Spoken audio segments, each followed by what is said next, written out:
दोस्तों मैंने अपने टेलीग्राम चैनल में 30 जुलाई को आपको बताया था कि मैंने एनरिन यानी कि सीमेंस एनर्जी को बाय किया हुआ है और आज इसमें टारगेट लगा है।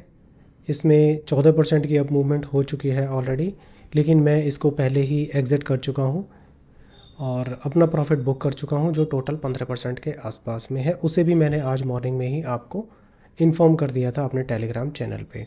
तो ऐसी ट्रेड्स को मैं शेयर करता रहता हूँ, तो अगर आप नए हैं मेरे चैनल पर तो ज्वाइन कर लेना। और कैसे ये मैंने आइडेंटिफाई किया था वो इस वीडियो में एक्सप्लेन करने वाला हूँ। तो एजुकेशनल पर्पस से ये वीडियो बहुत ही इंपॉर्टेंट है। देखिए, मैं डिमांड सप्लाई और स्मार्ट मनी कॉन्सेप्ट को फॉलो करता हूँ। कोई भी इंडिकेटर यूज़ नहीं करता हूँ, सिंपल प्राइस एक्शन को फॉलो करता हूँ। और जैसे ही जो मेरी मार्किंग है उसके अकॉर्डिंगली अगर प्राइस वहाँ पर आ जाता है उससे थोड़ा सा ऊपर मैं अपना अलर्ट लगा लेता हूँ। तो जैसे ही अलर्ट आता है अपना ऑर्डर अगर मेरे सेटअप के हिसाब से सही बैठता है तो ऑर्डर को प्लेस कर देता हूँ, बाय सेल हो जाता है और रिस्क मैनेजमेंट के साथ में प्रॉपर स्टॉप लॉस और टारगेट को अचीव कर लेता हूँ। चलिए फ्रेंड्स, स्टार्ट करते हैं अपना वीडियो कि किस तरह से मार्किंग की जाती है वो आपको बता देता हूँ। तो बेसिकली इसमें हम लोग डिमांड एंड सप्लाई को यूज़ करते हैं और डिमांड एंड सप्लाई के हिसाब से एक ना टॉप डाउन अप्रोच होती है जिसमें हमें बड़े टाइम फ्रेम से देखना होता है और उसी के अकॉर्डिंगली डिमांड एंड सप्लाई की मार्किंग करनी होती है। फिर स्मार्ट मनी कॉन्सेप्ट के हिसाब से हम लोग उसमें चेंज ऑफ करेक्टर या फिर BOS उसको देख लेते हैं और अपनी ट्रेड को प्लान करते हैं। तो 1 ईयर से हम क्लियरली देख पा रहे हैं कि स्टॉक काफ़ी पहले लिस्ट नहीं हुआ था, अभी सेकेंड ईयर ही इसका चल रहा है। तो ये ग्रीन कैंडल बनी है और प्राइस ने अच्छी अप मूवमेंट दिखाई है पिछले 7-8 महीनों में। अभी जुलाई चल रहा है तो 7 महीनों में काफ़ी अच्छी अप मूवमेंट हुई है और इसने ऑल टाइम हाई लगभग 3970 के आसपास में लगाने के बाद में ये काफ़ी नीचे रिट्रेस हुआ है।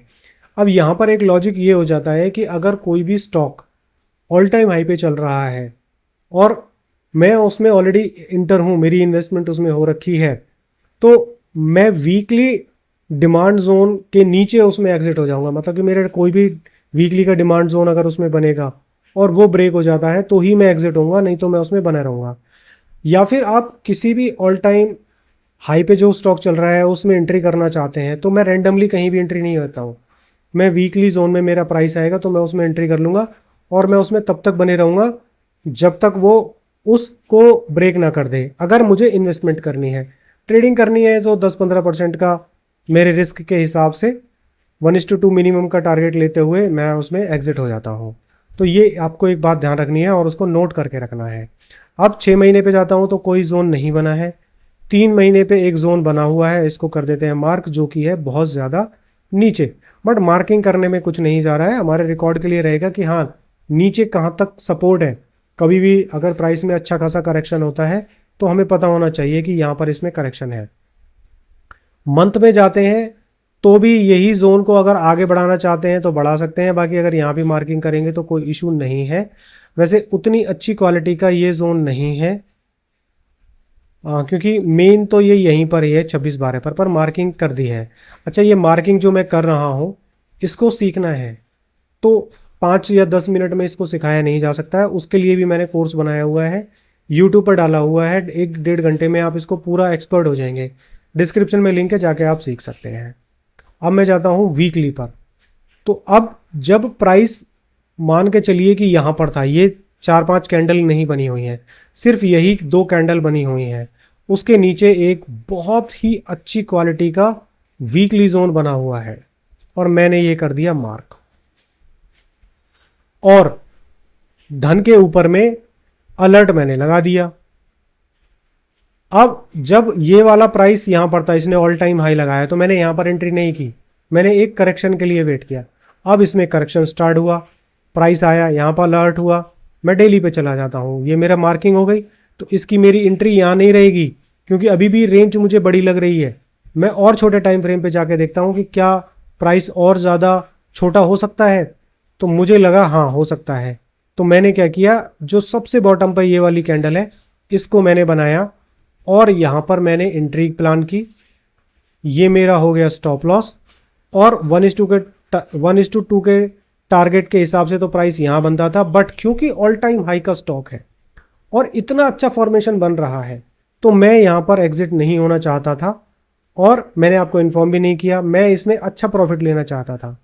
मैं इसमें आगे इसलिए नहीं बना रहना चाहूँगा क्योंकि जो निफ्टी और बैंक निफ्टी है वो एक मंथली के सेलिंग जोन में आने वाले हैं। तो मार्केट में एक करेक्शन हो सकता है या फिर वहाँ पर कंसोलिडेशन हो सकता है। और एनर्जी सेक्टर का ये स्टॉक है, तो वो इंडेक्स भी एक सेलिंग जोन से रिएक्ट हो रहा है। तो मुझे थोड़ा सा डाउट है कि लॉन्ग टर्म के लिए इसमें मैं बना रहूं। बाकी ऐसा सच कोई बुराई नहीं है, लेकिन ऐसा मेरा ऑब्जर्वेशन है, वो आपके साथ में मैंने शेयर कर दिया। तो जब इस तरह की ट्रेड बनती है तो देखिए मैंने अपनी एंट्री प्लान की और यहीं पर प्रॉपर मुझे एंट्री मिली। जो मेरी एंट्री थी इसमें थी 3113 के ऊपर में, और आज 3465 के आसपास में मैंने इसको सेल किया है। तो ये मेरा प्रॉफिट था और ये मेरी इसमें प्लानिंग हुई है। तो इस तरह की प्लानिंग आपको करनी पड़ती है। स्टॉक को स्कैन करना पड़ता है एवरी डे। और मैंने जो मार्किंग की हुई है वो लगभग 1500 स्टॉक्स को मैं फॉलो करता हूं, जिसमें 500 पे निफ्टी 500 पे मेरा ज़्यादा ध्यान रहता है।